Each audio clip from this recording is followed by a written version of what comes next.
İçme suyu mu? Yes. Ağzına bak. Sardan temizliği var.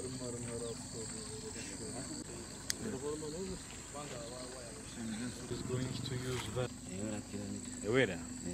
It's like 1 kilometer further. Her gün 1 kilometrelik mesafeden gelip bu suyu alıyormuş. So ogachimanga buli kanaku oba buli kanaku okumala bbanga kikati Yinza okumala wiiki nawe. wiki like he has been getting it like for a week. Bu bir it's for 1 week. He has been collecting it like 1 week now when is Abi bu su buraya gelişlerini haftalık süreçlerde yapıyorlarmış. Bir o bir başkası o şekilde. tewali wantu wona osobola kujja mazzi eyo. Tewali. There is no other place where you can collect water from that side. Diyor ki başka su yokmuş bu civarda, onun için buraya geliyorlarmış 1 So kilometrelik kati mugakozesa mesafeden. matafaali gokka oba waliwo n'ekintu ekirala kye mugakozesa?